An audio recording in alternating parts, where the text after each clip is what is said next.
Top quality और consistent performance के लिए सिर्फ सिल्वर पंप नाम याद रखना।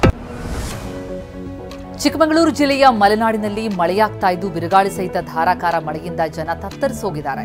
ಕೊಪ್ಪ, ಮೂಡಿಗೆರೆ, ಕಳಸ, ಎನ್ಆರ್ಪುರ ಭಾಗದಲ್ಲಿ ಭಾರೀ ಬಿರುಗಾಳಿ ಸಹಿತ ಮಳೆಯಾಗಿದೆ. ಬೆಂಗಳೂರಿನಲ್ಲಿ ಕಳೆದ 4-5 ದಿನಗಳಿಂದ ಮೋಡ ಕವಿದ ವಾತಾವರಣವಿದ್ದು ಒಂದಷ್ಟು ದಿನ ಬೆಂಗಳೂರು ಜನರಿಗೆ ಇದೇ ವಾತಾವರಣ ಮುಂದುವರಿಯುತ್ತೆ. ಇನ್ನು 3 ದಿನಗಳ ಕಾಲ ಬೆಂಗಳೂರಿನಲ್ಲಿ ಮಳೆಯಾಗಲಿದೆ ಅಂತ ಹವಾಮಾನ ಇಲಾಖೆ ಮುನ್ಸೂಚನೆ ಕೊಟ್ಟಿದೆ. ಬೆಂಗಳೂರಿನಲ್ಲಿ ಮಳೆ, ಭಾರೀ ಗಾಳಿಗೆ ಮರ ಮುರಿದು ಬಿತ್ತು. ಲಾಲ್ಬಾಗ್ ಪಶ್ಚಿಮ ದ್ವಾರದ ಆರ್ವಿ ಪಬ್ಲಿಕ್ ಶಾಲೆಯ ಬಳಿ ಘಟನೆಯಾಗಿದೆ. ಪೋಷಕರು ಮಕ್ಕಳನ್ನ ಶಾಲೆಗೆ ಕರೆತರುವಾಗಲೇ ಮರ ಬಿತ್ತು. ಆದರೆ ಯಾರಿಗೂ ಯಾವುದೇ ಪ್ರಾಣಾಪಾಯ ಆಗಿಲ್ಲ. ರಸ್ತೆಗೆ ಮರ ಅಡ್ಡಲಾಗಿ ಬಿದ್ದಿದ್ದರಿಂದ ಕೆಲಕಾಲ ವಾಹನ ಸಂಚಾರಕ್ಕೆ ಅಡ್ಡಿಯಾಯಿತು. ಕೊಡಗು ಜಿಲ್ಲೆಯಲ್ಲೂ ಕೂಡ ಮಳೆ ಗಾಳಿಗೆ ಮರ ಉರುಳಿ ಬಿದ್ದಿದೆ. ಮಡಿಕೇರಿ ಕುಶಾಲನಗರ ಹೆದ್ದಾರಿಯ ಗದ್ದೆಹಳ್ಳ ಬಳಿ ಮರ ಮುರಿದು ಬಿದ್ದಿದ್ದು, ಮರ ಬಿದ್ದಿದ್ದರಿಂದ ರಾಷ್ಟ್ರೀಯ ಹೆದ್ದಾರಿ 275ರಲ್ಲಿ ಕೆಲಕಾಲ ಸಂಚಾರ ಅಸ್ತವ್ಯಸ್ತವಾಯಿತು. ಅರಣ್ಯ ಸಿಬ್ಬಂದಿ ಮರ ತೆರವುಗೊಳಿಸಿದ ಬಳಿಕ ಸಂಚಾರ ಸಹಜತೆಗೆ ಮರಳಿದೆ. ಕಲಬುರಗಿ ಜಿಲ್ಲೆಯಾದ್ಯಂತ ಕಳೆದ 2-3 ದಿನಗಳಿಂದ ಧಾರಾಕಾರ ಮಳೆಯಾಗ್ತಾ ಇದ್ದು, ಮುಲ್ಲಾಮಾರಿ ಜಲಾಶಯದಿಂದ ನದಿಗೆ 1200 ಕ್ಯೂಸೆಕ್ಸ್ ನೀರನ್ನು ಬಿಡುಗಡೆ ಮಾಡಲಾಗ್ತಾ ಇದೆ. ಪ್ರವಾಹದ ಭೀತಿಯ ಹಿನ್ನೆಲೆ ನದಿ ಪಾತ್ರದ ಗ್ರಾಮದ ಜನ ಎಚ್ಚರಿಕೆಯಿಂದಿರುವಂತೆ ಸೂಚನೆ ಕೊಡಲಾಗಿದೆ.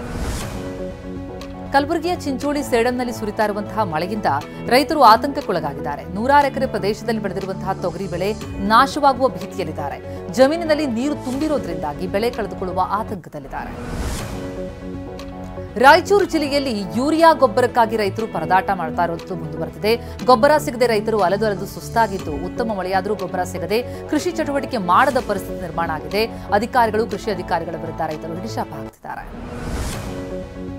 ಗದಗ ಜಿಲ್ಲೆಯಲ್ಲೂ ಯೂರಿಯಾ ಗೊಬ್ಬರ ಬೇಡಿಕೆ ಹೆಚ್ಚಾಗಿದ್ದು, ಲಕ್ಷ್ಮೇಶ್ವರ ಪಟ್ಟಣದಲ್ಲಿ ಚಳಿಗಾಳಿಯನ್ನು ಲೆಕ್ಕಿಸದೆ ರೈತರು ರಾತ್ರಿಯಿಡೀ ಗೊಬ್ಬರದ ಅಂಗಡಿ ಮುಂದೆ ವಾಸ್ತವ್ಯ ಹೂಡಿದ್ದಾರೆ. ಬೆಳಗ್ಗೆ ಬೇಗ ಗೊಬ್ಬರ ಸಿಗಲಿ ಎಂಬ ಕಾರಣಕ್ಕೆ ರಾತ್ರಿಯೆಲ್ಲ ಅಂಗಡಿ ಮುಂದೆಯೇ ರೈತರು ಕಾಯ್ತಿದ್ದಾರೆ. ಮಂಡ್ಯ ಜಿಲ್ಲೆ ಕೆಆರ್ಪೇಟೆಯಲ್ಲಿ ಫ್ಲೆಕ್ಸ್ ವಿಚಾರಕ್ಕೆ ಜೆಡಿಎಸ್ ಬಿಜೆಪಿ ನಡುವೆ ಜಟಾಪಟಿ. ಪುರಸಭೆ ಮಾಜಿ ಸಚಿವ ನಾರಾಯಣಗೌಡ ಫ್ಲೆಕ್ಸ್ ತೆರವಿಗೆ ಮುಂದಾಗಿರುವುದಕ್ಕೆ ಬಿಜೆಪಿ ಆಕ್ಷೇಪ ವ್ಯಕ್ತಪಡಿಸಿದೆ. ಜೆಡಿಎಸ್ ಶಾಸಕ ಎಚ್ಟಿ ಮಂಜು ಒತ್ತಡಕ್ಕೆ ಮಣಿದು ತೆರವು ಮಾಡಲಾಗಿದ್ದು, ಪುರಸಭೆ ನಾರಾಯಣಗೌಡ ಫ್ಲೆಕ್ಸ್ ತೆರವುಗೊಳಿಸುವುದಕ್ಕೆ ಮುಂದಾಗಿದ್ದಕ್ಕೆ ಬಿಜೆಪಿ ದೂರಿದೆ. ಮಂಡ್ಯದಲ್ಲಿ ಬ್ಯಾಂಕ್ ಮ್ಯಾನೇಜರ್ಗೆ 50 ಲಕ್ಷ ರೂಪಾಯಿ ವಂಚಿಸಿದ್ದ 3ರನ್ನ ಬಂಧಿಸಲಾಗಿದೆ. ಸಿಬಿಐ ಅಧಿಕಾರಿಗಳ ಸೋಗಿನಲ್ಲಿ ಬ್ಯಾಂಕ್ ಆಫ್ ಬರೋಡಾ ಮ್ಯಾನೇಜರ್ಗೆ ಕರೆ ಮಾಡಿದ್ದ ಆರೋಪಿಗಳು ಬೆದರಿಕೆ ಹಾಕಿದ್ರು. 50 ಲಕ್ಷ ರೂಪಾಯಿ ವರ್ಗಾವಣೆ ಮಾಡಿಕೊಂಡ್ರು. ಪ್ರಕರಣ ಬೆನ್ನತ್ತಿದ ಮಂಡ್ಯ ಸೆನ್ ಪೊಲೀಸರು ರಾಜಸ್ಥಾನದಲ್ಲಿ 3 ಸೈಬರ್ ವಂಚಕರನ್ನ ಬಂಧಿಸಿದ್ದಾರೆ.